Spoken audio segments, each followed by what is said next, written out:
Great. So hello, everyone. Welcome to today's OWCA webinar from Transactional to Transformative, Supporting Students Writing Self-Promotional Genres. We're going to be hearing from our presenter, Erin Todey, today. So my name is Brie LaFond. I'm the chair of OWCA's Virtual Events Committee, and I'll kind of be finagling things this afternoon. So we'll be getting started in just a few moments. In the meantime, please take a moment to introduce yourself in the chat. So name and where you're joining us from today. So I am zooming in from lovely Urbana, Illinois today. And you might also want to share what is your interest in the topic of today's webinar, which is self-promotional genres. So what's kind of brought you here today? So I'm going to go over a couple of rules and kind of guidelines for how we're going to approach things today. We ask that you please mute yourself and turn off your camera until the interactive Q&A portion that we may have later on in the presentation today. It's just kind of limiting distractions. If you experience some technical difficulties during today's webinar, please message the OWCA events in the chat, and we'll be able to help you out. So before we jump in, I'd like to thank our presenter today, Erin Todey. I'd also like to thank our interpreters from More Interpreting LLC. They should be spotlighted, and you should be able to see the ASL interpretation right now. So here are some notes, again, and reminders. So again, for those just joining us, we are recording. So if at any time you can't see the sign language interpreter, please drop us a message again to that OWCA events account in the chat. And we're keeping ourselves muted today until we are asking for participation later on. However, please feel free to post comments or questions in the chat at any time, and we'll be able to respond to them during the appropriate time. And even though we all know this, I'm just going to go over a quick refresher on the structure of Zoom's chat. So you should be able to find the chat button at the bottom of the screen, and the chat window would either appear to the right of the screen or as a separate window on your computer. So I am going to go ahead and stop sharing and begin to introduce our presenter for today while she gets her slides set up. So Erin Todey, she, her, is Assistant Director of the McNair Scholars Program at Iowa State University. She earned her BA in French and International Studies and her MA in Applied Linguistics and Teaching English as a Second Language. She's currently pursuing a graduate certificate in restorative practices. Erin has taught at a range of composition and linguistics courses, and she's worked in 2 different writing centers. Her research interests center on how discourse analysis methodologies can be meaningfully used in writing pedagogy, especially to support first-generation, low-income, and underrepresented students with graduate school applications and in learning academic writing conventions. Erin serves as the managing editor for the McNair National Research Journal and is soon publishing an open educational resource about the statement of purpose for graduate school applications. So I'm going to hand things over to her now. Hi, Bree. Thank you so much. Thank you also to our interpreters today. I'm so grateful for you being here.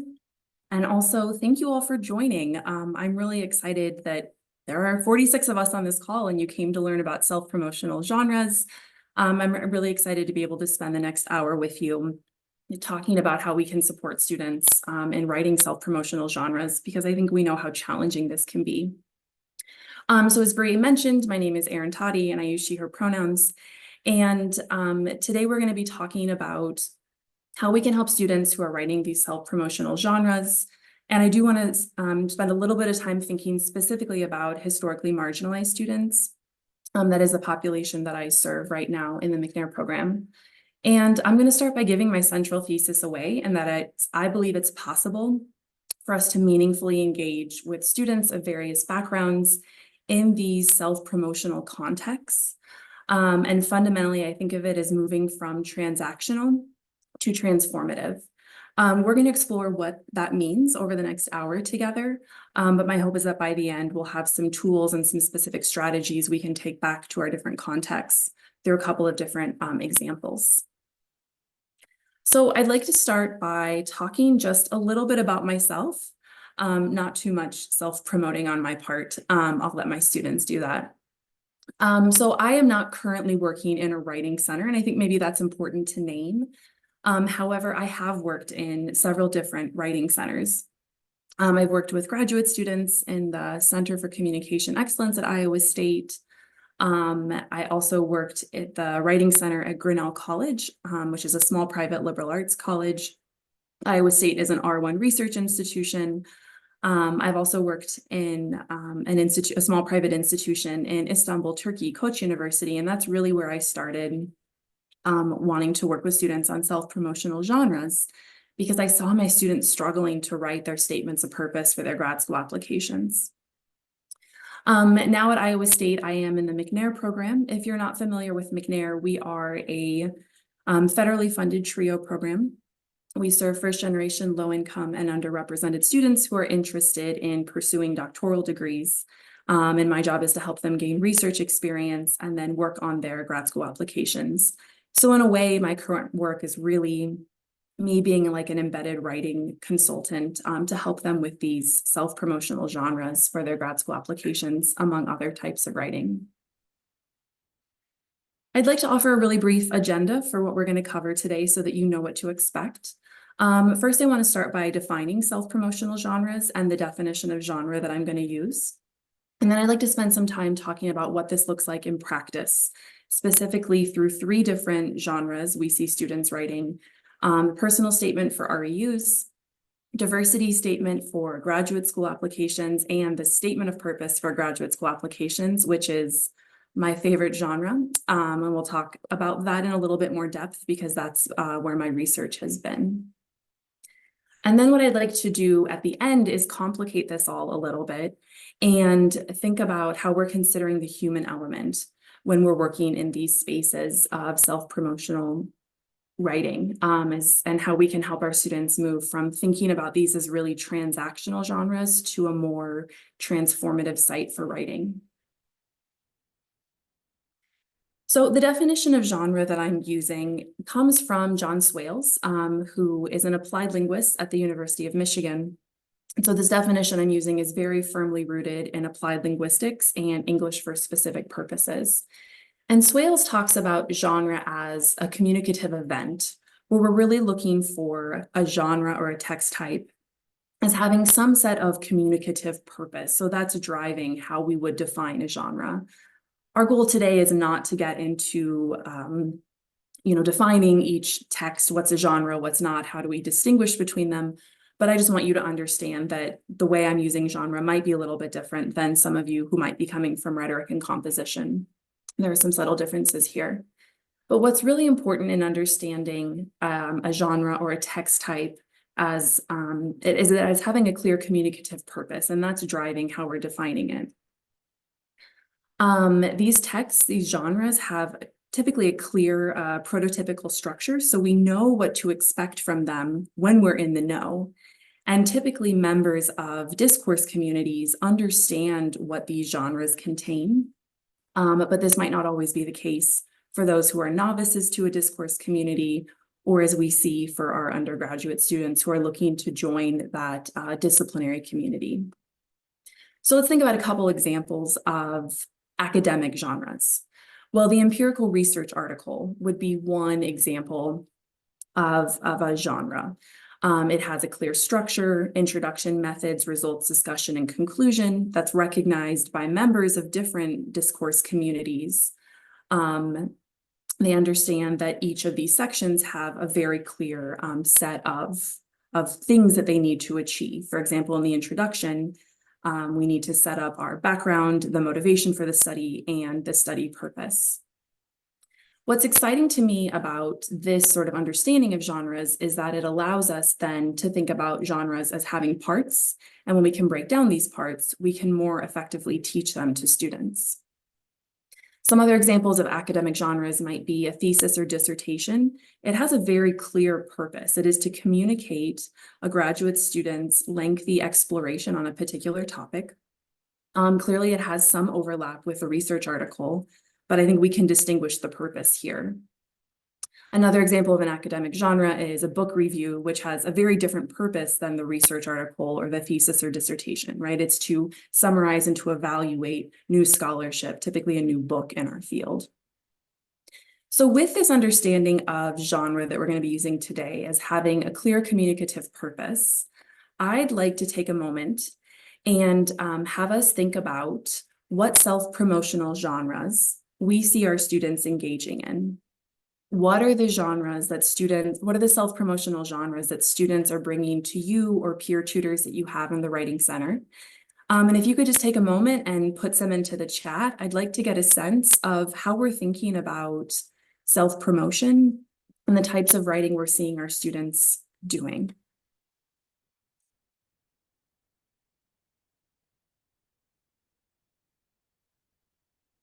So we see cover letters for job applications, grad school statement of purpose, scholarship applications, absolutely, scholarships, engagement awards, yes, Fulbright statements of purpose, resumes, diversity statements, personal statements for med school,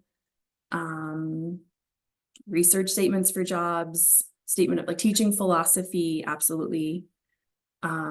Admissions into universities, both undergrad and grad, job applications, internship applications. Okay, even personal statements for transfer applications. So even just in that brief list, they're starting to see so many instances of when students self-promote as undergraduates. So here's a really quick list that I came up with that I believe matches with what you all said. Right, students are writing personal statements for admission into undergrad, for study abroad experiences, for different types of scholarships, for admission to campus-based programs. So for example, to join our McNair program, our students essentially write a very brief personal statement and a very brief research statement. There's also personal statements for REUs. Now, I think it's important to name here that the name personal statement has many different meanings across these different types of applications, right? A personal statement for an undergraduate admission is not going to look the same as a personal statement for a scholarship or for a research experience for undergraduates. We'll talk a little bit more about the complexity there. Other academic genres we see are CVs and resumes, cover letters for jobs and internships, statements of purpose for graduate school applications, like someone said, Fulbright, for other fellowships and grants, such as for National Science Foundation or National Institutes of Health, diversity statements, both for graduate school applications and academic jobs, and then research and teaching statements for academic jobs, sometimes even for grad school applications, we see research statements. Today, I am going to stay focused on more of what our undergraduates are applying for, or students applying for graduate school. If you're wanting more information on those genres of the job market, there was a great webinar last summer that I would encourage you to go back and review. And the presenters talked about different genres of the job market. Okay, so we see students needing to self-promote all throughout their undergraduate career. My next question for you is, how do your students react to these genres? How do you perceive them feeling when they have to write these genres? Oh, and sorry, I just saw that both the presenters from the webinar last year are here today. That's awesome. Okay, so there's a lot of anxiety when it comes to self-promotional genres. They don't know how to get beyond listing. A fear of bragging. Absolutely. Students don't know their own strengths. That might be the most heartbreaking part. Hearing comments like, it's awkward to talk about myself. Absolutely. My scientists tell me, I want to talk about science. I don't want to talk about myself. They feel intimidated. They feel overwhelmed. They've never even heard of this thing they're supposed to write, right? What counts as an experience? What doesn't? What is a good thing to write about? What's not? I only have this. I haven't done enough. They struggle with articulating what they know, what they've done. Okay, finding examples is hard. Absolutely. Okay, prompts are problematic. Absolutely, we're going to talk about that. Yes, first-gen students, especially maybe not knowing their strengths because they're not a traditional. Absolutely. Okay, so I really appreciate this list because I think it really beautifully encompasses these very real challenges that our students face and that make self-promotional genres so painful for students to write. And that breaks my heart because the students that we work with are brilliant and they're kind and they're deserving of these opportunities that they're applying for. And so my job, I tell them, is always to think about myself as like an exuberant cheerleader who's going to help you uncover these genres to more fully understand what you're being expected to do and to help you see more of your strengths and your ability to be successful. So I already gave you my central thesis that, I think these self-promotional genres are seemingly transactional. Many students feel as though they're being told, I have to prove my worth by listing all the things that I've done. And then if I'm good enough, you'll give me this experience. But what I found in working with students very closely since 2019 on their grad school applications is that there's really a possibility here for self-promotional genres to be transformative spaces. But it requires us to approach centering on relationality and really fundamentally helping the writer move from what to the so what. And so I'd like to explore this transition today from the what to the so what by looking at a couple of different self-promotional genres. So we're really going to be thinking about what does this look like in practice? My goal here is to have a little bit of discussion of the way that I approach this, but also Bree has been kind enough to offer to put some resources in the chat, and I encourage you to use those and please share them with your centers so that they can be helpful. So let's start first with research experiences for undergraduates, what we call REUs. I'm going to talk just a little bit about what these are because I had never heard of an REU until just several years ago, and I find that this language is still kind of new. So REUs are called research experiences for undergraduates. So this is becoming an increasingly common way for undergraduate students to participate in paid research over the summer, usually for about 8 to 10 weeks. The applications are typically due in February and in March, and many of them are funded through the National Science Foundation, and many REUs are specifically for marginalized and underrepresented students who have an interest in participating in research. And I want to start with this personal statement for REUs as the first genre we look at today, because it's the first one that students can often engage in throughout their career, and it mirrors the grad school application in some interesting ways. So one important note to make about REUs is that students can only participate if they will be enrolled as an undergraduate in the upcoming semester. So REU applications typically require an online set of questions students have to complete, a CV or resume, maybe a transcript, a personal statement or personal statements, and usually 2 to 3 letters of recommendation.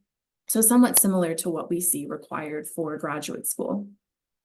Now, when I work with students on their REU applications, they're often working to make a justification as to why they're the best person to work in this lab, why their experience makes them the best fit to work with this professor over the summer. And while I tell them, yes, their experiences are absolutely valuable and we want to account for them, that's not just what these faculty are looking for. And what I'm putting up here is an example of a prompt that, if we read, can see it does ask for some of the what of the experiences, right? It asks, this form asks 3 questions to take place of a personal statement. 1, how would this research experience help you meet your educational goals? And 2, please describe your previous research experiences and personal strengths that would benefit a research team. So when a student comes in and is thinking, regardless of what stage they're at in the writing process, and they're simply just summarizing their CV for me, I like to ask them the question, tell me the so what of your experiences. Help me understand how this experience is going to help you meet your goals. And that really gets us to answering question 1. But even in question 2, I think we can help the student see that in describing their previous experiences, they're not just simply listing what they've done, but they're answering the so what of the experience. I had one student tell me recently his so what from his research experience over the summer was that he did not want to be in the field. He wanted to be inside in a lab. And so we talked about how powerful that takeaway was because that helped him get a step closer to understanding what he really wanted to do. And so it's through the conversations of asking students to move a little bit from not just the what, but the so what of the experience that I think we can get into something a little bit more meaningful here. Excuse me. I apologize. I'm getting over a cold, and so let me just take a drink of water really quick. Excuse me. One thing that I like to do when starting to work with students is offer them some brainstorming questions that get them starting to think again about the what, but then preparing them to move to the so what. So the list of questions here as an adapted list from Carroll College Career Center. And this is one of the links we'll put into the chat. But it is essentially asking students to think both about their relevant preparation through courses, through other types of experiences, and then helping them make that transition to, so what is valuable about this? What have you learned? How are you going to bring skill sets forward? Why are you interested in this subject area? And why do you want to apply to this REU? And that's a stage that I often see students missing, is they're forgetting to talk about their interests, their goals, their motivation.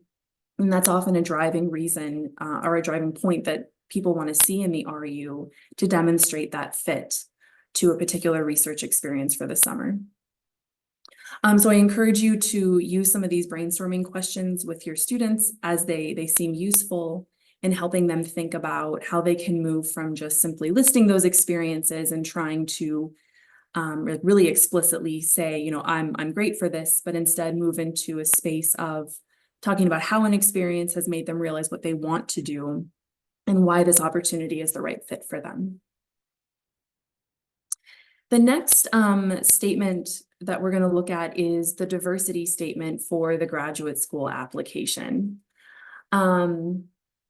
This is an especially fraught genre, and that's why I wanted to talk about it. The students that I work with find it to be ranging from very problematic to very exciting to talk about, depending on their own experiences and their own interests. As someone noted, the prompts for these statements can be problematic. They can be extremely vague and unclear. The diversity statement for grad school applications is often somewhere around 300 to 500 words, which sometimes can signal that readers aren't really that interested in much explanation. And so that can have an impact on the student. Another issue with a diversity statement is that we, quite frankly, don't know how it's used regarding admissions or fellowships, and that makes students very nervous and thinking about what are they choosing to share with the audience when it's not even clear who the audience is or how they're going to use it. So this is one example of a diversity statement prompt that a student of mine had recently, and I'd like to just read the prompt very briefly. It says, write a brief essay depicting your values and experiences regarding diversity, inclusion, and equity in your professional life, and how these experiences have contributed to your personal and professional growth. Why do you think diversity is valuable in higher education settings and your discipline specifically? Oops, I'm sorry, let me go back real quick. Let's take a minute, and in the chat, I'd like to see your thoughts on how an undergraduate student might respond to this prompt, and or what challenges do you think an undergraduate student would have in responding to this prompt?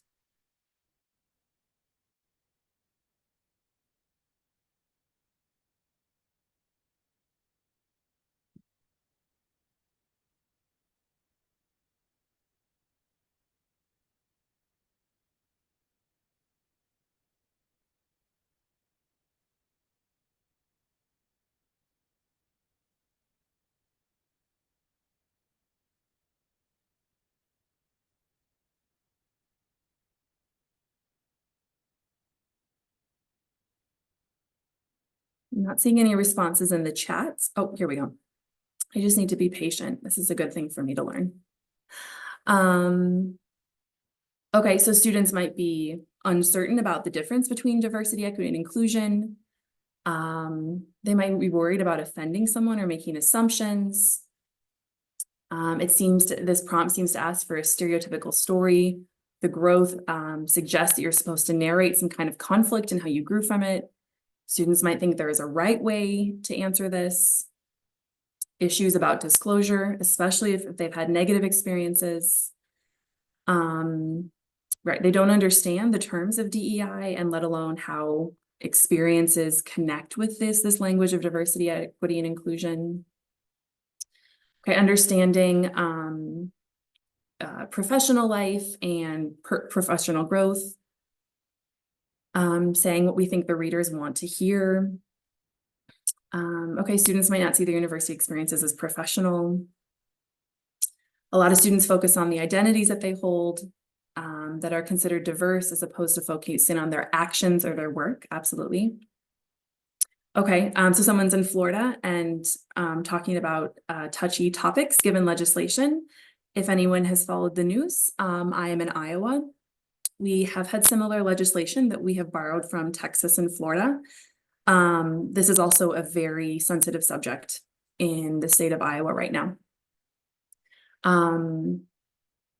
Okay, someone else is saying, we can't include DEI in public areas.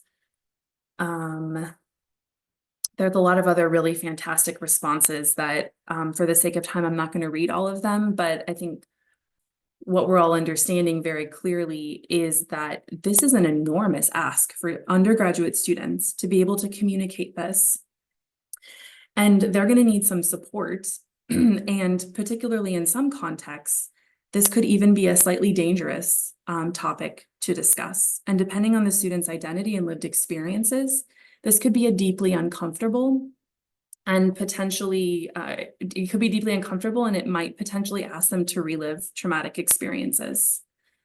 I think these are all things that we need to keep in mind when if students are encountering this genre. So one way that we can start, I think, working with students if they come to us with diversity statements, and I'm going to expand upon this in just a minute because this alone is not sufficient. But one way I think we can start asking students to think about moving from the what to the so what is to often share with them this social identity wheel. And not to start by asking them, what are all the identities that you hold? Tell me every identity. But to point out that when we're talking about identities, we can be thinking inclusively about this. And that we carry a variety of identities with us that influence the way that we approach the world and we interact with others. In some settings, it might be appropriate to talk about privileged identities. In certain contexts, I recognize that state laws might not really allow you to have those discussions.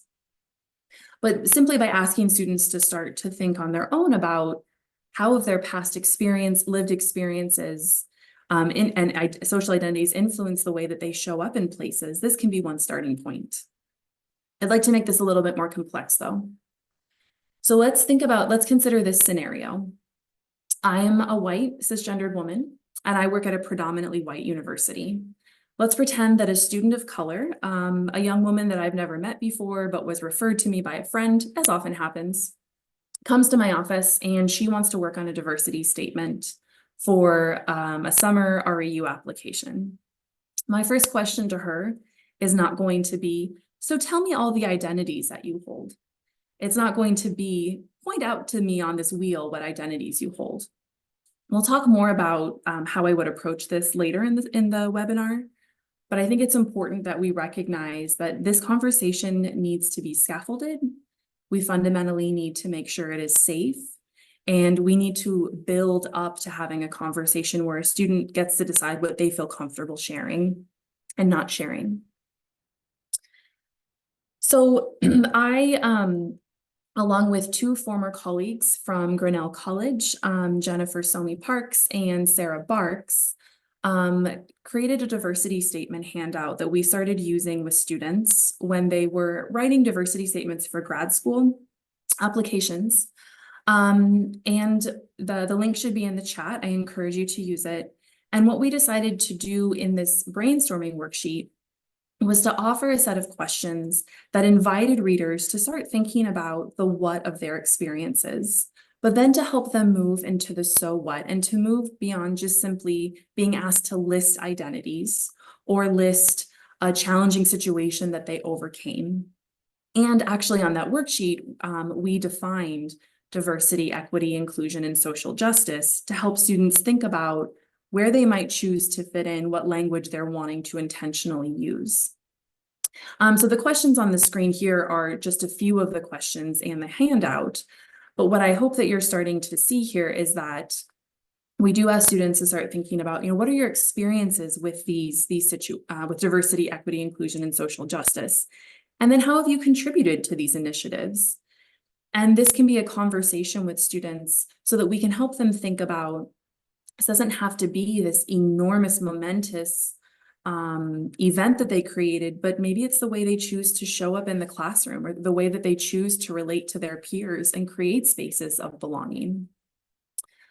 We also, in the second bullet point, we list a variety of different types of activities. Again, we really wanted to make sure students understood that this wasn't limited to one particular type of experience or identity. We also asked how these experiences are meaningful for students and what they learned from it. I do recognize here that this might take some time for students to reflect on, and this might also need to be work that a student does alone and not with us in a writing consultation, because maybe that's too vulnerable for them. And I think it's important that we communicate these boundaries to students, both in their brainstorming and also in their writing, that they are not required to share anything that they do not want to share. And that's often the first way that I start working with students on their diversity statement, is I tell them, you do not have to tell me anything that you are not comfortable sharing, and you should not write anything that you are not comfortable sharing with an audience you do not know. And I remind them of those boundaries throughout.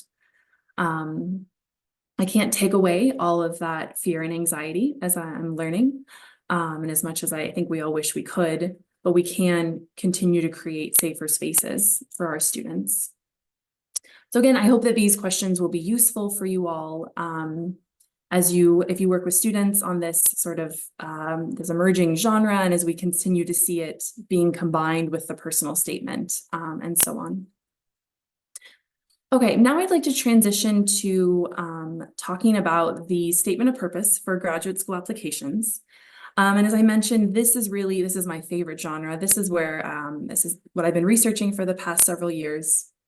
And so what I would like to do here is spend just a little bit more time on this genre, because I'd like to talk about a little bit of my research and how that research is informing an open educational resource I've developed that, spoiler alert, I would love to give to you all for free to use. So the statement of purpose, as we all know, there are many challenges that have been documented. This is not an easy genre for students to write. And there's a lot of reasons for this. One, we have a naming issue. Some schools call this a personal statement. Some schools call this a statement of purpose. Some schools have both a personal statement and a statement of purpose. Additionally, authors have talked about how students writing this have a lack of genre knowledge. They don't really understand what they're supposed to be writing in the statement of purpose. That makes sense, because when have students ever been trained to write the statement of purpose? When have they ever been explicitly taught, here's what you're expected to do? And this, I think, is coupled with the fact that the statement of purpose is what John Swales has called semi-occluded. These don't exist in the real world. We don't see them anywhere. Students don't have access to these documents. And so they're rather hidden. This is further challenging for students because we have a situation where novices are writing for experts. So there's this imbalance in knowledge, both of the field, but also of the genre.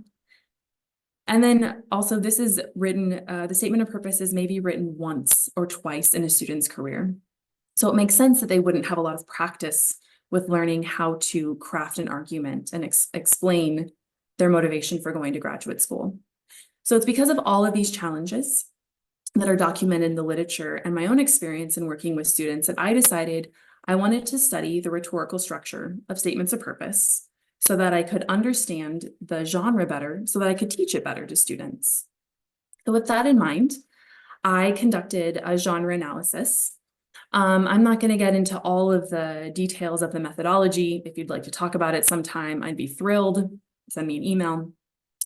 But what I did here is a multi-phase study where I intentionally collected texts that were written by students who had been accepted into a graduate program between 2016 and 2018.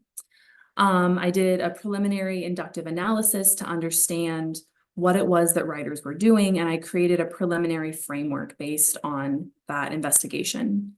I then did some pilot coding with the preliminary framework, and that phases 3 and 4 became iterative until I could finalize the framework, after which I applied it to the entire data set. So I think that's maybe one of the more interesting parts of this the study is the data set. I analyzed 192 statements of purpose, and I was looking at texts that were coming from a diversity of disciplines. And it was really important that I pulled from a variety of disciplines so that I could create a framework that was useful for students broadly. So I looked at I used semi-structured and semi-random sampling to pull 96 texts from disciplines in social sciences and humanities and 96 texts from natural and applied sciences. It was also important that I pulled texts from those who grew up speaking English and those who learned English at a later age as a close proxy to having domestic and international students. As we know, graduate education has a much broader diversity of domestic and international students. I also wanted to make sure to include both master's and doctoral statements of purpose. Previous research has done this type of analysis with much smaller data sets, but they haven't talked about this diversity of disciplines or distinguishing between master's and doctoral SOPs. And so you can see the breakdown here that there's in social sciences and humanities, there's more master's statements of purpose. And that's because in the humanities, there are several degrees that are a master's or the terminal degree. So this is the list of all of the disciplines that I used. So I'm again looking at 32 different disciplines ranging from social sciences and humanities and natural and applied sciences. And this would be fairly representative of what we would see at Iowa State University and the types of graduate programs that we have.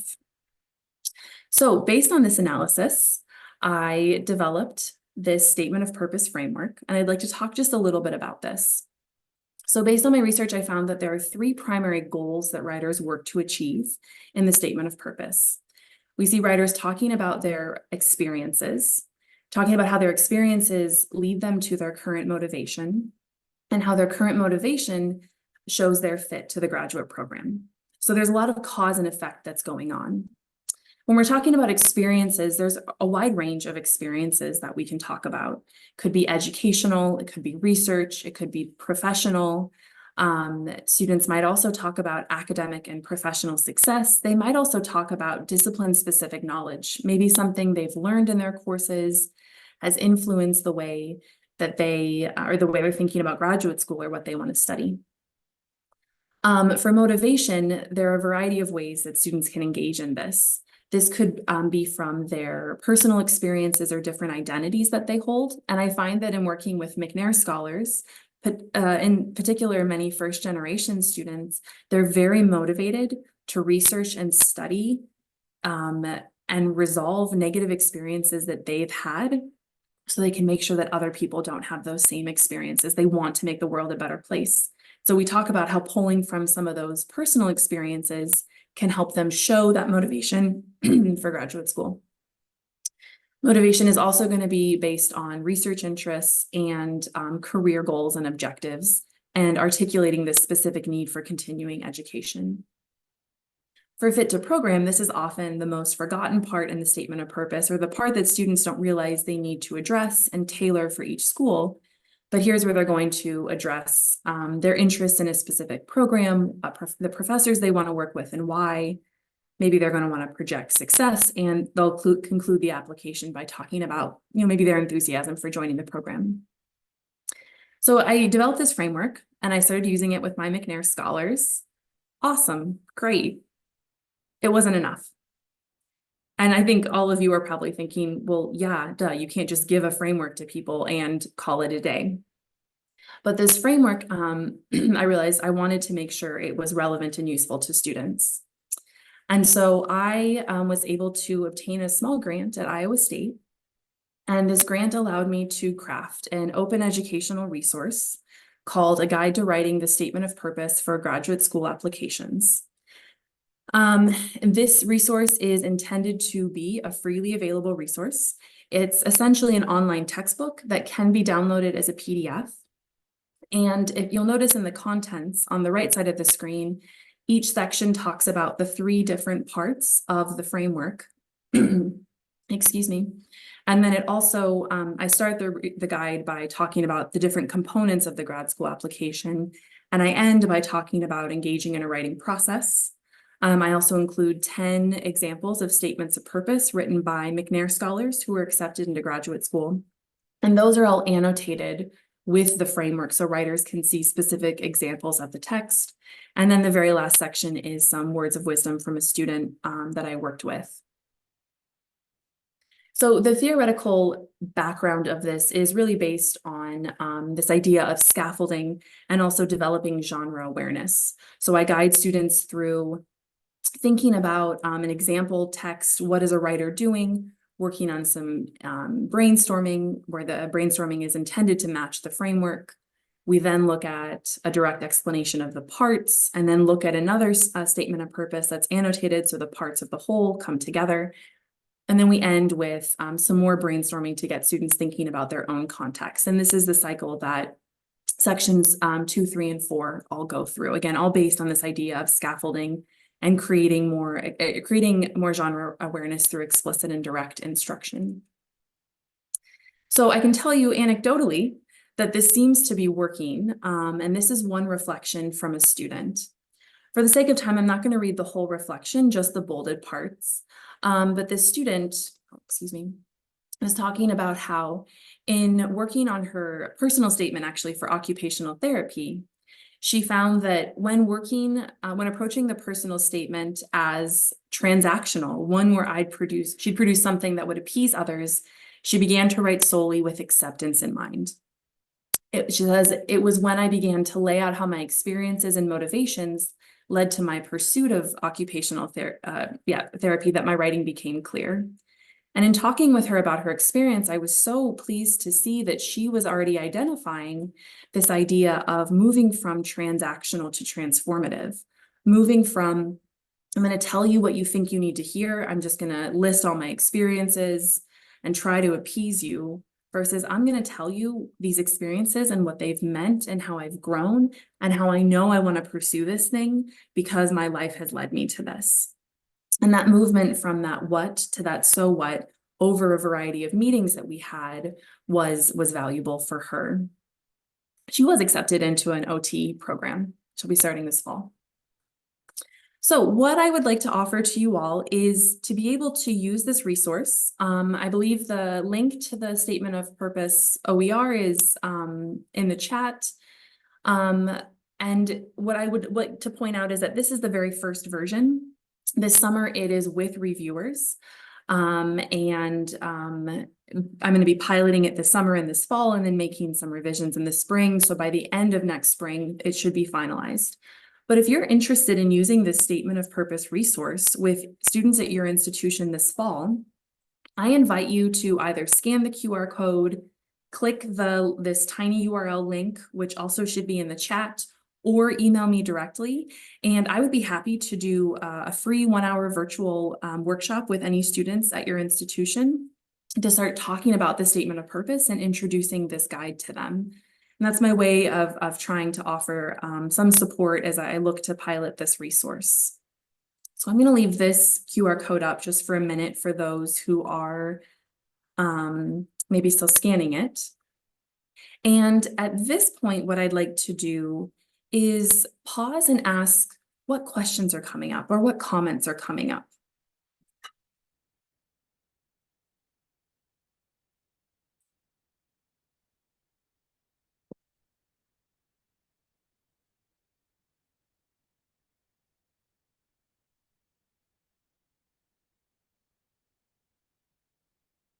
Yeah, Alexis?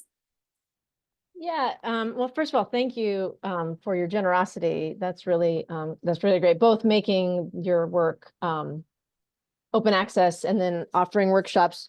Would you be willing to offer workshops for consultants, writing consultants, or just for folks who are doing the actual work of writing? Absolutely, that's a great question. I would love to work with writing consultants because the impact is even bigger then. So yes, thank you for asking that question. Okay, great. Thank you. Yeah, and I can definitely be flexible in how this works. I recognize institutional contexts are different, so feel free to reach out. We can find a way to collaborate. Kat? Yeah, thank you so much for this. I'm at an institution that has an undergraduate completion program that is largely adult learners who have returned to school after a fairly large gap. And one of the things that I want to start working on with our writers and with our writing consultants is how to write about the intersection of past life experience and professional experience with a return to school, because we do have students who are trying to finish up a degree to like either pursue a graduate degree afterwards, but also how to kind of frame this experience and these gaps in education in positive ways, in additive ways, rather than in deficit ways. Because one of the things that I see in the conversations is, oh, well, I had to take this really long break and I've got all of this going on. And I'm like, yeah, so let's think about how we can leverage that. And I think that that for me is one of the more interesting contexts that is emerging now that I've switched from like a small liberal arts college where it was all traditional age students kind of at the same path to these are adults with varied experiences and traumas and triumphs that they really need to kind of wrap into the same 500 words that they have. Kat, I really appreciate your comment, and I'll be the first to admit that the majority of my students are traditional students. I have a few who have, for various reasons, taken some different life journeys. And I think the first thing we need to do when working with students is to validate that their life experiences are valid and have given them so much depth and so much richness. And often in those meetings, so I have my students in class and then I also work with them individually. And sometimes I'll tell them, the non-traditional students, like, I'm so glad you're in this class because, you can bring something different to my classroom that challenges my, 21-year-olds who have gone straight through. And so I encourage them to speak up and to challenge that way. So I wish I had a good answer for how to frame this, but I think if we can start off in our one-on-one meetings by helping students themselves see that their experiences are not a deficit, that there is value in the uniqueness of what they bring, I absolutely think that can be translated into talking about strengths that they would bring into a lab or to a research setting. So I look forward to further conversation. I think that there's something really valuable here to keep talking about. Yeah, thank you so much. I'm super happy to continue conversations offline as well and see what we can come up with to add. That sounds great. Thank you, Kat. I appreciate that. For the sake of time, I'm going to go through just one more small component, sort of the conclusion, and then we should have some time for a few more questions. So I know that we often tell students in conclusions, you shouldn't bring in new ideas, and I'm going to choose not to listen to that advice that I give to students and bring in a new idea here as I'm working to conclude. So today we've really focused on this intersection of writing pedagogy and genre theory, thinking about how that's driving how we choose to work with students. But as I mentioned earlier, it feels like there's a piece missing, or at least maybe for me, it always felt like in my graduate degree that there was a piece missing, the human component. How do we connect with our students when our students are bringing these perspectives of self-doubt and they're bringing their everything in their whole self into our consultations? How do we work with them? We don't ask them to leave part of themselves at the door. And if we're really going to be moving from a space of transaction to transformative, we have to recognize the whole student. So I'd like us to be thinking about student well-being data. Now, admittedly, this data is a little bit old. The last year was 2021. Obviously, we're quite a bit past that, but this comes from the Healthy Minds Network. And basically what it has shown is that there is a decline in positive mental health across students, across race and ethnicity. And this has been the larger trend since about 2013. Obviously, there are time points where we can see very clearly that, excuse me, flourishing has decreased because of certain circumstances. But I think this is important to consider. This is the reality many of our students are living in. And we also know that research tells us this is especially true for our BIPOC and LGBTQIA students. And if you live in a state such as mine, we have very clear evidence of why this is the case. So when we're working with students on these self-promotional genres, and we know that they're already coming in with a lot of anxiety and a lot of fear, we can't ignore this data. And I think sometimes we might have a tendency to say, well, I'm not a mental health professional, this isn't my job. I'm just going to refer the student to another resource on campus. And yes, absolutely, we should be referring students. I am not advocating that we become mental health professionals. I'm going to assume that most of us don't have that training.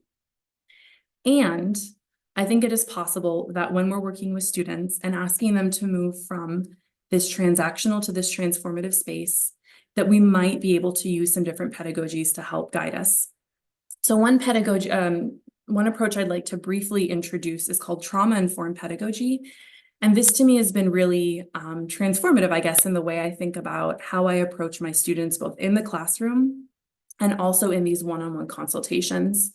And it essentially requires us that we consider the whole human and what they bring. This pedagogical approach comes from Thompson and Marsh. I'm going to put the citation up toward the end. And we're not going to have time to talk about the whole framework, but I'd like to talk about the first two principles of this framework, as they really are fundamental and they reinforce one another. So Thompson and Marsh talk about how in order to develop this space that is equity-centered and trauma-informed, we really need to be thinking about safety, trustworthiness and transparency, peer support, collaboration and mutuality, and empowerment, voice, and choice. And it's all of these together that are going to allow us to create safer spaces for our students, recognizing that many of our students might have lived through traumatic experiences, and that has an emotional and psychological impact on them. And that our job is not to be asking students about their past traumas, but to recognize that they might bring that with them.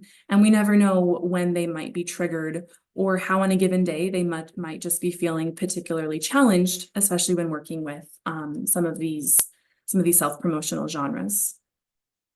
So when we're thinking about the principle of safety, we're thinking about how we're creating a physical setting that's safe and that the interpersonal interactions promote this sense of safety. So I'd like to go back to the scenario I proposed earlier in working with this BIPOC student, me as a white woman working with a BIPOC student that I just met on a diversity statement. One way we might want to think about increasing safety is by, and I ask this of all my students, is asking them, would you like me to keep the door open or the door closed? I have an individual office. One way we can increase safety is by reducing uncertainty. So I might tell this student, here's how I'm going to conduct this consultation today, or here are the ways that I typically work with students. I tell my students, I ask a lot of questions because I really want to understand, but my questions are not intended to tell you why you're wrong. It's intended to push you to think a little bit more. And those little moves can be a space for us to really lean into recognizing how we might work to create safer spaces. The second principle is trustworthiness and transparency. And this really is related to safety because it's through transparency and increased safety that we can get to that trustworthiness, right? So we understand that being transparent in how we're going to work with students can help increase that safety and continue to create a bond of trustworthiness so that maybe students are able to engage in being a little bit more vulnerable and thinking through some of their experiences. But obviously we need to do that by being relational rather than transactional in how we're working with students. And we need to do that also by establishing boundaries, right? Again, I'm not suggesting that anything goes here and that we suddenly try to do work we're not equipped to do, but recognizing that the student might have boundaries and helping to communicate that and communicating our own boundaries and what we're able to do. I think we need to acknowledge some of the historical legacies that might lead some individuals not to trust us. I do not expect that any student who comes to work with me immediately trusts me. It's my responsibility to help be transparent and help build that safety so that we can get to a point of trusting one another, so that we can work together on these self-promotional genres and work to make them more transformative rather than just simply transactional. There is a lot more to be said about trauma-informed pedagogy, but we have a contract for an hour and I'm not going to hold you over. If you would like to learn more, here is the citation for that chapter. I find it to be very accessible. They don't specifically talk about writing centers in this chapter or in the book, but the work that they have done, I see as absolutely translatable to very diverse writing center contexts. So I encourage you to check it out. It's been helpful for me to think about how I choose to show up in these spaces and in these sites with students. So I would again at this point like to open it up to any questions or comments that you all have as we're looking to end our time together. Just wanted to highlight one question from the chat from June, who was asking about practical suggestions, but I was kind of wondering, maybe just pointing to further resources. So obviously there's this article citation. I'm wondering if either you or maybe other folks who are attending know of an article that is talking about it within a writing center context or a tutorial context. Yes, I would absolutely love to hear if anyone else has any resources. I'm going to put the link to this in the chat really quick.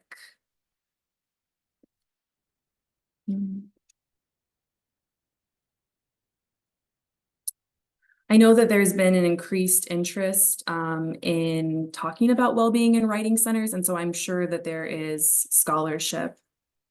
Okay.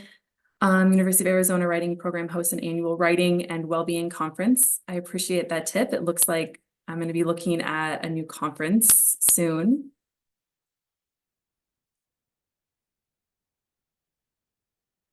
I'll also say we sometimes we'll send out links to resources after the webinar. So if we come across a citation or an article to point people to, we can go ahead and include that. But we are, sorry, we are just about out of time. So I just wanted to quickly kind of wrap things up, and thank you so much, Erin. I think this was wonderful, and you've been really generous both in sharing your work with us today and in offering opportunities for further support. So I just wanted to also thank everyone for attending today's webinar, and thanks one more time to Erin and to our interpreters, Shannon and Antonio. I put a link in the chat for you to potentially offer feedback on today's webinar. I also wanted to just give a quick shout out to our next event, which will be next month. So our next scheduled OWCA event is our June Reading Club. So in honor of Pride Month, we're reading a chapter from Travis Webster's book, Queerly Centered. So that event will take place on Wednesday, June 19th at 12 p.m. Eastern, which is 11 Central, 10 Mountain, 9 Pacific.